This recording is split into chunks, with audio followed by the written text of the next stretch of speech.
Hello everyone, welcome to Raji home style. నేను మీ రాజేశ్వరి అండి. ఈరోజు రాజీ హోమ్ స్టైల్లో బోటీ ఫ్రై తయారీ విధానం అండి. కొద్దిమంది బోటీని ఇష్టంగా తింటారు, కొద్దిమంది స్మెల్ వస్తుందని చెప్పేసి తినకుండా ఉంటారండి. పిల్లలు పెద్దలు అందరూ చాలా ఇష్టంగా తినేలాగా బోటీ ఫ్రైని ఏ విధంగా చేసుకోవాలో ఈరోజు ఈ వీడియోలో చూసేద్దాము. ముందుగా నేను ఇక్కడ బోటీని తీసుకున్నానండి. బోటీని మనకు కిలోల ప్రకారం ఏం అమ్మరండి, అది ఒక పీస్ లాగా ఉంటుంది. ఆ పీస్ మొత్తం మనం తీసేసుకొని క్లీన్ చేసుకోవచ్చు.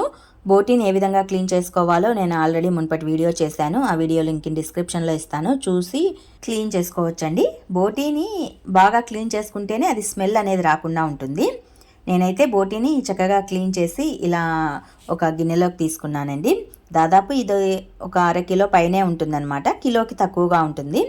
ఇలా తీసుకున్న బోటీని ఒక కుక్కర్లోకి వేసేసుకొని మన టేస్ట్కి సరిపడా సాల్టు, అలాగే కొద్దిగా పసుపు వేసుకోవాలి. వాటర్ ఏమీ యాడ్ చేయొద్దండి. మూత పెట్టేసి 3 విజిల్స్ వచ్చేంత వరకు బాయిల్ చేసుకుంటే సరిపోతుంది. వాటర్ ఏమీ అవసరం లేదు, క్లీన్ చేసిన వాటరే దానికి సరిపోతుందండి. ఆ వాటర్తోనే అది బాగా ఉడికిపోతుందన్నమాట. వాటర్ అయితే అస్సలు ఏం వేయొద్దండి. జస్ట్ ఒక 3 విజిల్స్ వచ్చేంత వరకు మనం ఉడికించుకుంటే సరిపోతుంది. 3 విజిల్స్ తర్వాత చూడండి, ఇది చక్కగా ఉడికిపోయింది. మనం వాటర్ ఏమీ వేయకపోయినా కూడా అందులోనే వాటర్ పర్సెంటేజ్ అనేది వచ్చేసిందనమాట. స్టవ్ పైన ఒక గుంతపాటి కడాయి పెట్టేసి అందులో ఒక 2 నుంచి 3 టేబుల్ స్పూన్ల వరకు ఆయిల్ని వేసుకోవాలి. ఆయిల్ హీట్ అయిన తర్వాత కొన్ని చెక్క లవంగాలు వేసుకోండి, కొద్దిగా షాజీరా వేసుకోండి, మసాలా స్పైస్ కోసం. అవి ఎక్కువ ఏమీ వేయద్దు. ఇవి వేసిన తర్వాత కట్ చేసిన ఉల్లి ముక్కల్ని, పచ్చిమిర్చి ముక్కల్ని వేసుకోవాలి. పచ్చిమిర్చి ముక్కల్ని ఒక 4-5 తీసుకోండి, ఎక్కువగానే తీసుకోండి. ఇందులోనే ఒక 2 రెమ్మల కరివేపాకు ఆకుల్ని కూడా వేసేసుకోవాలి. వీటినన్నింటినీ దూరగా వేపుకోవాలండి. ఇందులో కాస్త పుదీనాను వేసేసుకోండి. ఇవి కొద్దిగా వేగిన తర్వాత పుదీనాను వేసుకోండి. పుదీనా అనేది బోటీకి ఉన్న బ్యాడ్ స్మెల్ని అవాయిడ్ చేస్తుంది. సో పుదీనాని కొద్దిగా ఎక్కువగానే వేసేసుకోండి. ఆ బోటీ స్మెల్ని రిమూవ్ చేస్తుంది అనమాట ఈ పుదీనా ఫ్లేవర్ అనేది. పుదీనా కూడా కొద్దిగా వేగిన తర్వాత ఇందులో ఉడికించి పెట్టి ఉంచుకున్న బోటీనంతా యాడ్ చేసేసుకోవాలి. ఇందులో ఏదైనా ఉప్పు పడుతుందేమో చూసి యాడ్ చేసుకోండి. మనం ఉడికించేటప్పుడు వేసాము, అది తక్కువ అవుతుందా ఎక్కువ అవుతుందో చూసుకొని అడ్జస్ట్మెంట్ అనేది చేసేసుకోవాలి.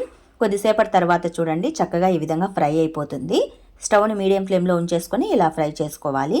ఇలా బాగా ఫ్రై అయిన తర్వాత ఇందులో 1 టేబుల్ స్పూన్ వరకు చిల్లీ పౌడర్ని, 1 టేబుల్ స్పూన్ వరకు ధనియా పౌడర్ని, 1 టేబుల్ స్పూన్ వరకు గరం మసాలాని యాడ్ చేసుకోండి.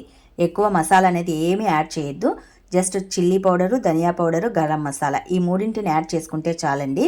ఇవి వేసిన తర్వాత 1-2 సార్లు బాగా కలియదిప్పేసేసి లైట్గా పైన కొత్తిమీరని యాడ్ చేసుకున్నామంటే ఫ్లేవర్ అనేది చాలా బాగుంటుందండి. ఇంతేనండి, సింపుల్ ప్రాసెస్లో పిల్లలు పెద్దలు అందరూ ఇష్టంగా తినేలాగా బోటీ ఫ్రైని చేసుకునే పద్ధతి. నేను చేసినట్టు చేయండి, పిల్లల నుంచి పెద్దల వరకు అందరూ లైక్ చేస్తూ తింటారు. పిల్లలైతే ఉట్టిగానే గిన్నెలో వేసుకొని తింటారు, అంత బాగుంటుంది. మరి మీకు నేను చేసిన బోటీ ఫ్రై ప్రిపరేషన్ వీడియో నచ్చింది అనుకుంటాను. నచ్చితే కనుక ఒక లైక్ ఇవ్వండి, అలాగే మా ఛానల్ని సబ్స్క్రైబ్ చేసుకోండి. Please support my channel. Thanks for watching this video. అలాగే బోటీని క్లీనింగ్ చేసుకునే ప్రాసెస్ వీడియోని డిస్క్రిప్షన్లో లింక్ ఇచ్చానండి. అది చూసి చక్కగా క్లీన్ చేసుకోవచ్చు, ఎలాంటి స్మెల్ లేకుండా నీట్గా క్లీన్ చేసుకోవచ్చు అనమాట. Thanks for watching this video.